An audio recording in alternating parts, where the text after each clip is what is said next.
La muerte del argumento de John Owen. Una expiación general significa que Dios no logró su objetivo, parte 4.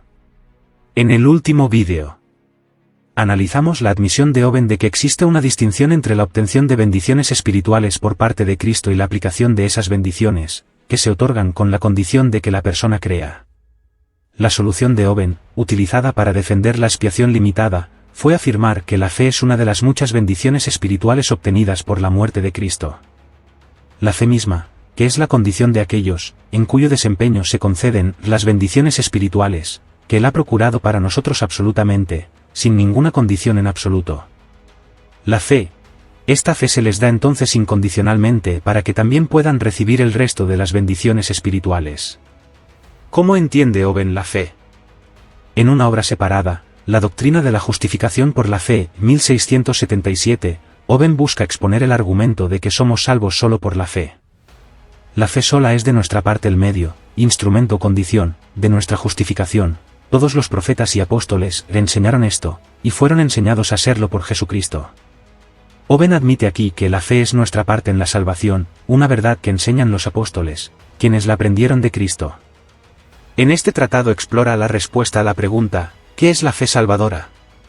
La pregunta es, ¿cuál es ese acto u obra de fe por el cual podemos obtener un interés o propiedad real en las promesas del Evangelio y las cosas declaradas en ellas? Vale la pena considerar esta pregunta, dadas las afirmaciones sobre la fe, hechas por Owen, en la muerte de Cristo.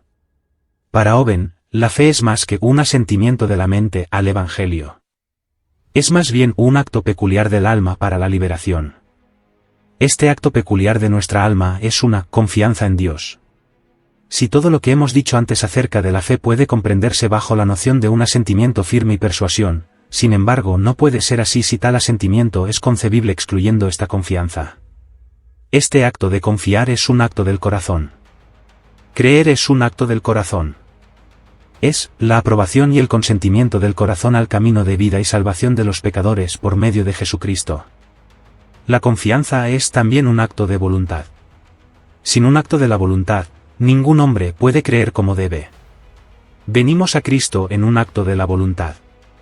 Esta confianza está depositada en el Señor Jesús. Confirmaré además que el Señor Cristo es el objeto adecuado y apropiado de la fe justificante.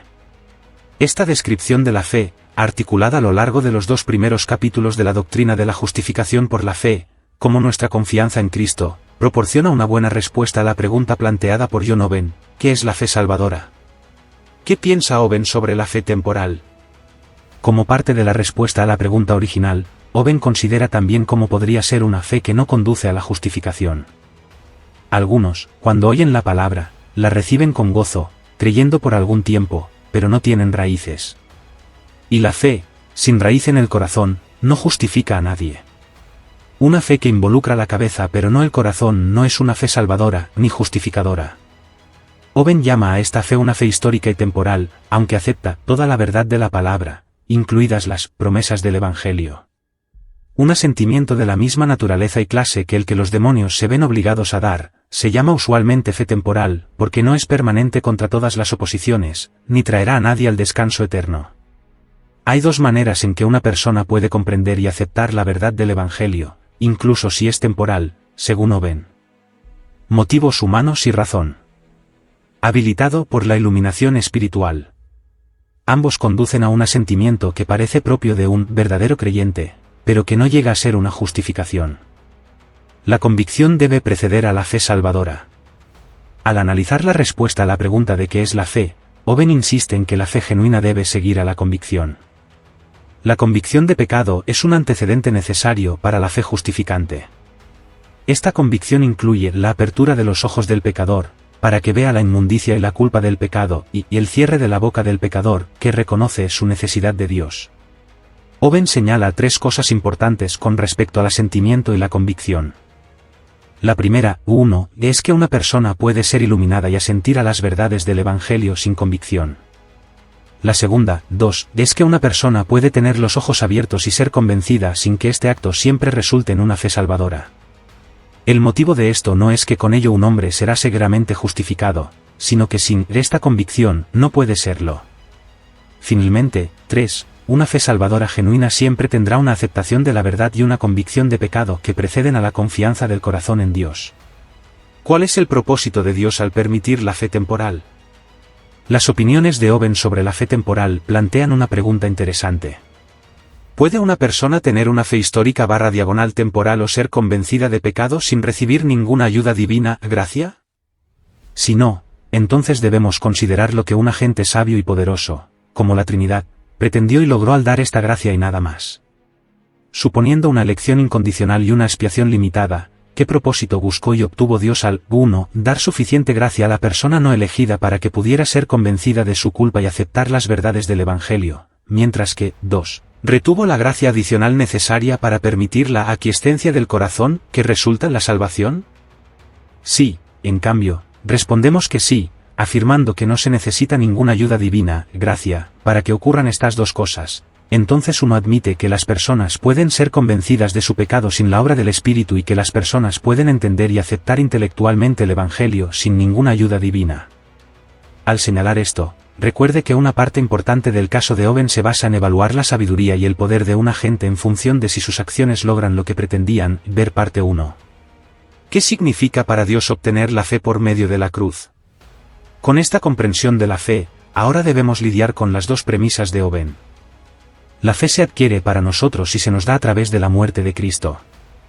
La fe es un acto, de nuestro corazón y de nuestra voluntad, en el que confiamos en Dios. Podemos entender correctamente que Dios obtiene muchas bendiciones espirituales por medio de la cruz para nosotros.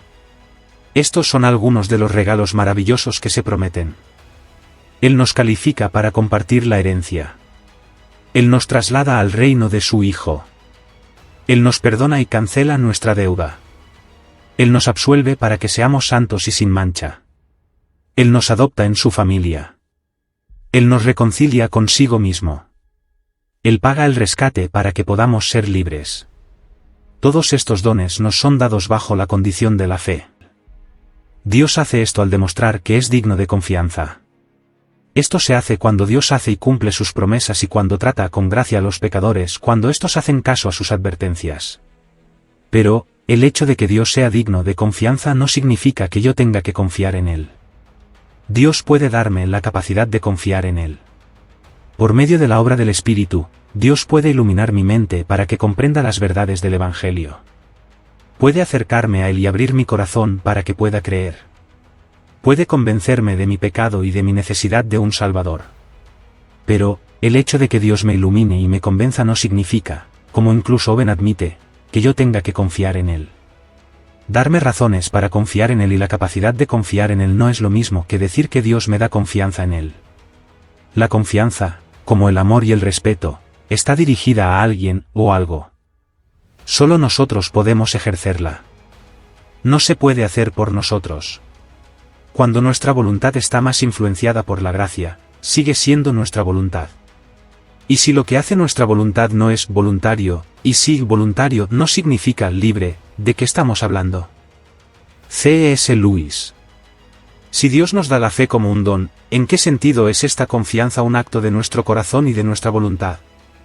Si Owen quiere afirmar que la fe es de nuestra parte, y luego afirma que la fe es algo que se logra y se obtiene, entonces es realmente difícil saber de qué estamos hablando.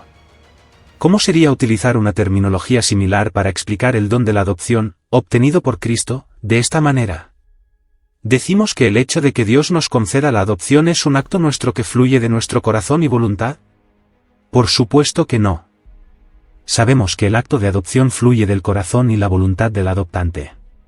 ¿Por qué deberíamos permitir que Owen tergiverse el lenguaje para describir el don de la fe si no tiene sentido hacerlo para otros dones espirituales? Podríamos adaptar la idea de Owen y afirmar que Dios nos da un corazón nuevo para que podamos creer.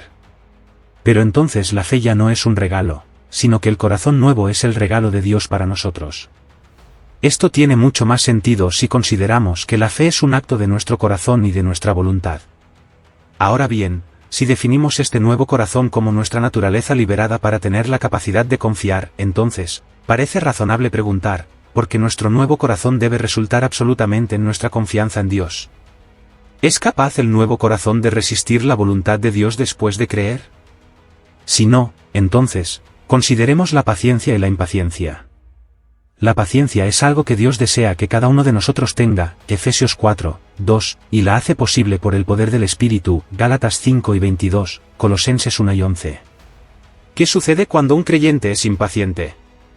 Parece razonable concluir que, al cometer un acto de impaciencia, mi nuevo corazón está resistiendo a Dios. O tal vez, el verdadero creyente nunca es impaciente.